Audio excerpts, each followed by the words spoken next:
To fire health officials for the delay in the payment of compensation packages for health workers who have fallen sick or died in the line of duty.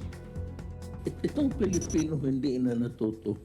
It's an absolute thing for lack of total loss of confidence. Health Secretary Francisco Duque III, meanwhile, threw his colleagues under the bus. Kasi nakakahiya talaga, sir. Namatayan na nga, tapos nagpa-wardi-wardi yung mga tao ko na parang walang sense of urgency, sir. Yun ang talagang sama-sama po ng loob ko, Mr. President. Local carriers tell those who are flying out of Manila to secure travel passes first, or else they won't be allowed to board the plane.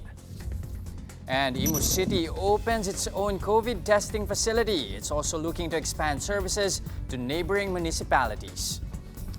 And 5 million jobs evaporated into thin air in April as the country grapples with the effects of the coronavirus crisis.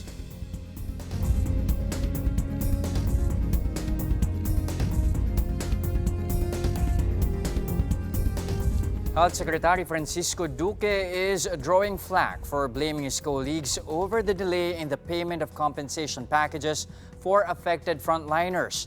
Maricel Halili has that story.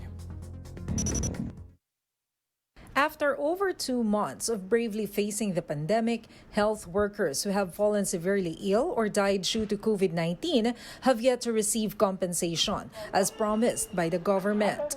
It is the Health Department's mandate to distribute these financial benefits to affected health workers, but the agency passes the buck to his colleagues. Kasi nakakahiya talaga, sir.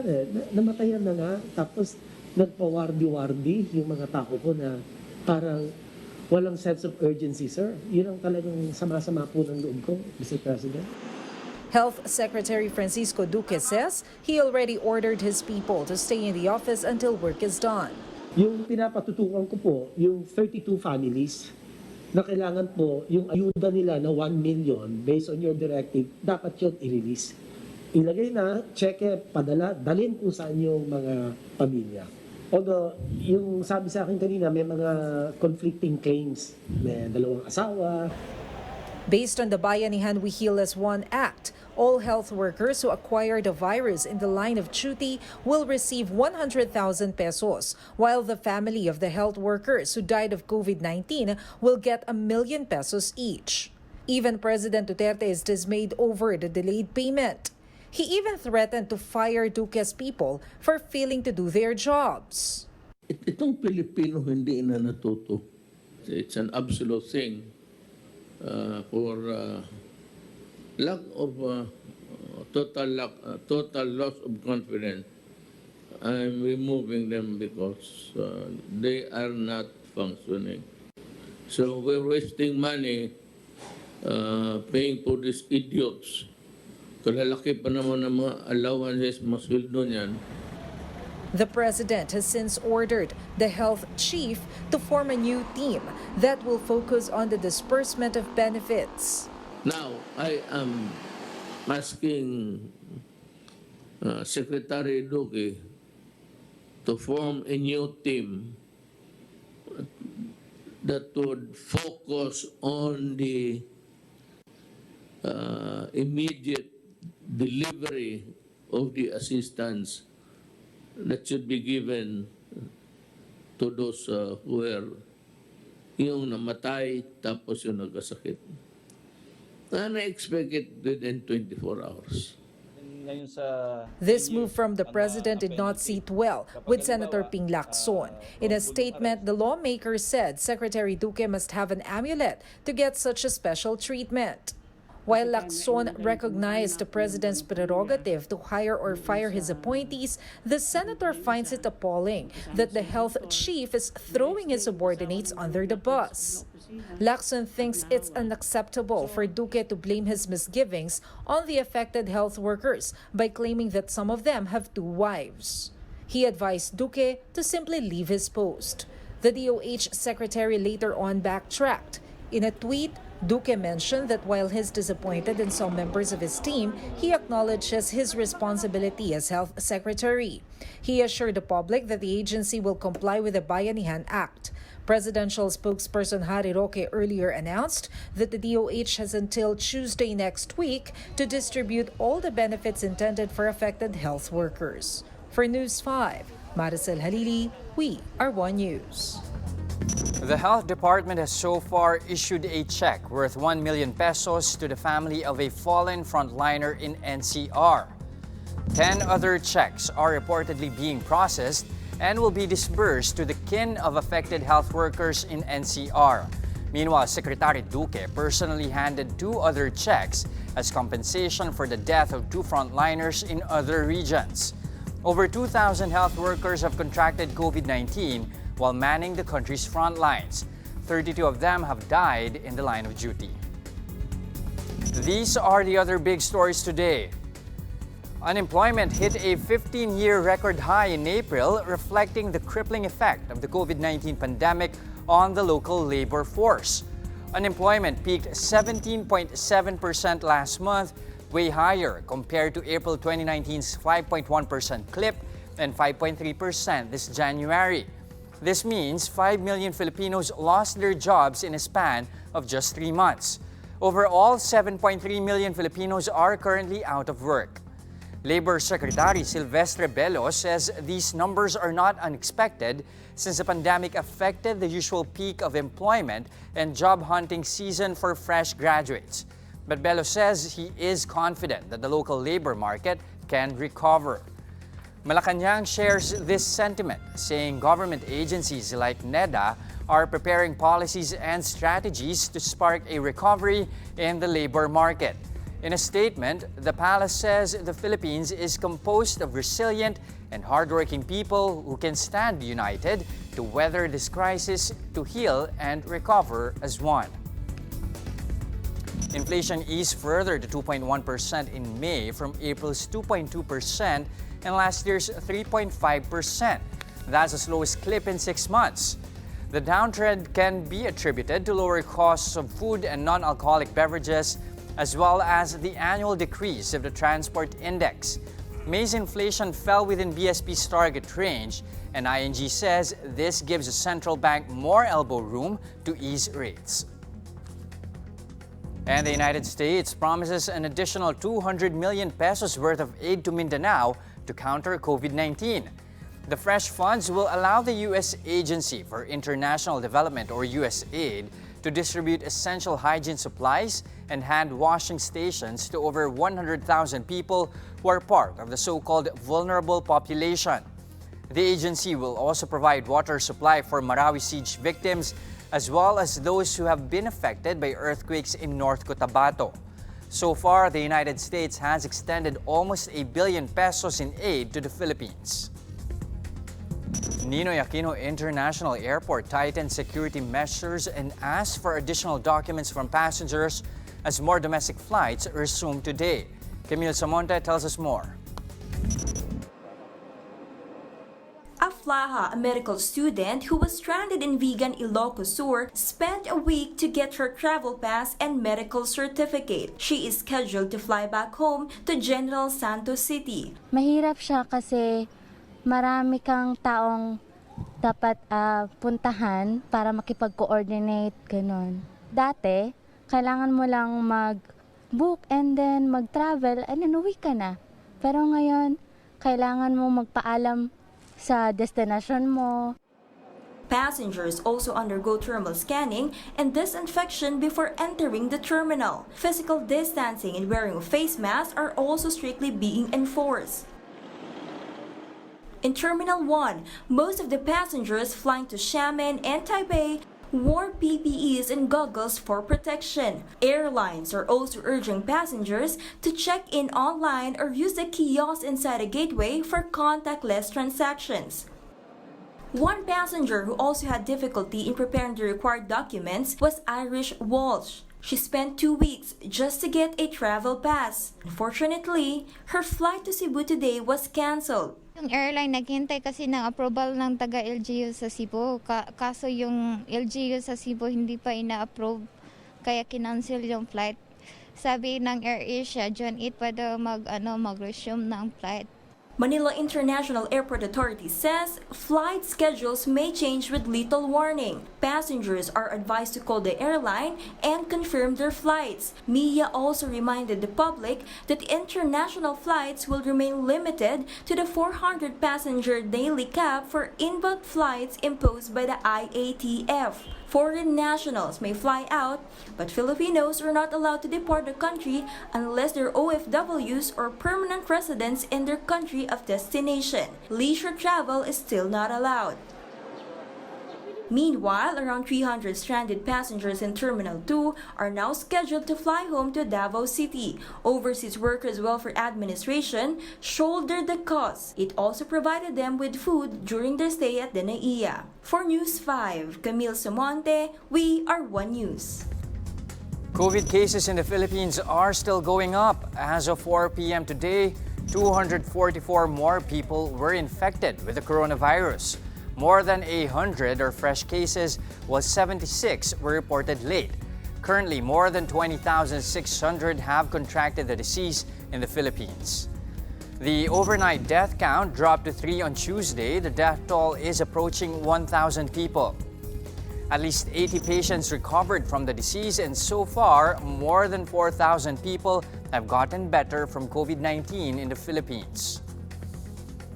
We'll pause for a short break, but when the big story returns, Cebu City rolls out its own COVID testing capacity, the first in the entire province of Cavite.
I'm Jess De Los Santos, and you're watching The Big Story.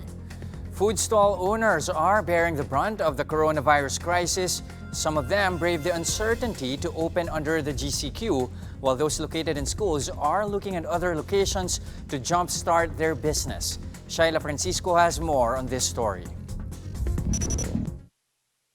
This food park along Timog Avenue used to be packed with diners.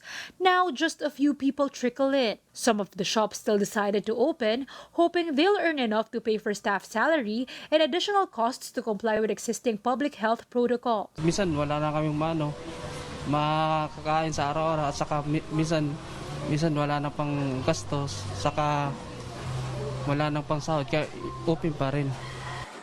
Aaron, meanwhile, has already disassembled his food kiosk in UP Diliman, saying he will now shut down his business. He says he can't rely on walk-in customers since classes are still suspended. Selling his food online also failed to net profits. He's mulling whether to open stores in other locations, but for now, he has to retrench his employees. Nasa UP tayo, so wala pong klase until siguro walang contact ng mga klase until magka-develop ng vaccines. Hindi kayang i-sustain dito kasi hindi naman siya commercially known sa labas. The Trade Department said around 56.43% of micro, small, and medium enterprises in the Philippines had to stop operations due to the global health crisis. Aside from the DOLE COVID-19 Adjustment Measures Program, the government is helping affected workers through the Small Business Wage Subsidy through the SSS. Under the program, employees can get 5,000 to 8,000 pesos in subsidy each month for 2 months once the application of their employers are approved. But some beneficiaries are being asked to return the aid. This happens when their employers had to let them go between March 17 and May 31, 2020. Those who resigned during the quarantine and employers who misrepresented the application should also return the dole-out. This worries Panfilo Jaba, who not only received a smaller amount compared to his co-workers, but is also unsure whether he's covered by this announcement.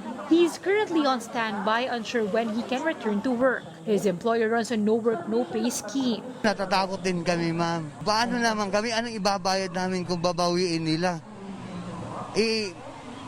Hindi namin alam, ma'am, kung dapat hindi na lang sila namigay kung babawiin pa nila uli, ma'am. The SSS clarified the program is intended to help employers retain employees, and the conditions were already clarified before application. The agency was also dependent on the employer's assurance on the employment status during the filing date. SSS tells employers it's their responsibility to coordinate with employees regarding the refund in case of termination and resignation. Between the employee and the employer, kung meron silang mga arrangements kung paano maibalik yung pera, yung employee and employer po dapat may coordination talaga yan. Yung mga nag-resign, alam naman po nila yung patakaran ng programa.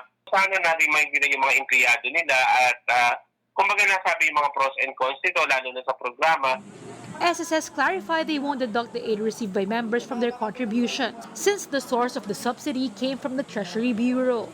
The SSS is giving affected beneficiaries until June 15 to return the money. After that, the program will be audited, and those who fail to return the subsidy may face criminal and civil cases. SSS advised employees with concerns not to go to its branches to avoid long lines. Instead, it's urging them to just email the agency. Shaila Francisco, VR1 News. OWA Deputy Administrator Mocha Uson trends on Twitter once again after a controversial tweet.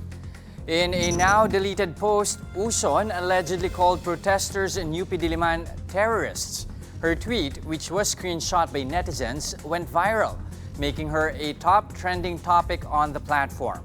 Some netizens believe Uson taunted hundreds who gathered in UP on Thursday to call on the government to junk the new anti-terrorism bill for supposedly being prone to abuse. And still on the anti-terror bill, Cebu police officers forcibly entered UP Cebu on Friday to disperse a protest against the measure. This despite the Soto Enrile Accord, which bars the entry of police and military personnel in UP campuses. Authorities, with some clad in full riot gear, arrested at least 7 protesters, including 2 student leaders. Cebu City Police told local media that the demonstrators were apprehended for violating the ban on mass gatherings under the GCQ. The UP Office of the Student Regent has called for the immediate release of the so-called Cebu 7. Meanwhile, UP Cebu Chancellor Liza Coro said they are now coordinating with UP system officials to discuss the legal aspects of the incident. The Health Department approves the molecular laboratory of Imus Cavite, which means the city can now run PCR tests for COVID-19 among its residents. Laila Panglinan tells us more. Imus City now has its own molecular laboratory for COVID-19 testing, the first in the entire province of Cavite. Hindi kami nagdalawang isip, nagpasa agad tayo ng supplemental budget para matulungan agad itong ating gagawing molecular. Mayor Emmanuel Maliksi shared what pushed them to build the project. Yung adikain natin na matulungan ang ating mga kababayan at makatulong din sa ating national government na nagpunto sa amin ni Vice Mayor, ni Congressman, para maitayo talaga itong laboratory na ito. The city has recorded 57 confirmed COVID-19 cases so far. 29 of these have recovered, while 5 have died. The LGU sees the newly opened facility as a huge ally in the fight against the coronavirus crisis. So ito yung pinaka-importante dito, no? Para makita natin yung kalaban natin, ma-detect natin kung nasaan siya talaga. Kailangan magkaroon ng series of tests. Yes. Even though the LGU spent millions, Maliksi says Imuseños deserve it. Ang amin nakikita, hindi yung economic side pero yung pagtulong talaga sa mga kababayan natin. The health department on Thursday approved the laboratory, allowing it to run the city's polymerase chain reaction or PCR test facility located inside the hospital compound of Imus. In addition, the DOH donated one PCR machine. Meron ka naka-standby actually isang machine natin, PCR machine para dito. Kasi nga, ang sabi nga namin, kung isa lang, kukulangin pa rin. Kahit nasabihin natin 70 to 90 ang pwedeng examinin, kailangan natin hundreds per day. The LGU has deployed trained personnel to man the laboratory. Officials also made sure that PhilHealth will cover testing costs for patients. For non-members, they say the cost will be minimal. The local government of Imus is also looking forward to expand their services to neighboring cities and municipalities. Siyempre, priority muna yung taga-Imus, but papunta tayo doon. Once ma-perfect natin yung Imus, siguro sabi nga ni Mayor, dadire-diretso to sa labas ng Imus hanggang buong Cavite. Local officials are also planning to build their blood bank in anticipation of a rise in dengue cases in the coming months. For News 5, Laila Pangilinan, we are One News. We'll be back with more stories after the break. Stay with us here on One News.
Celebration of sacraments, including baptism and wedding, is now allowed in GCQ areas, but the CBCP reminds the public strict health protocols should be observed. Laila Pangilinan with a story.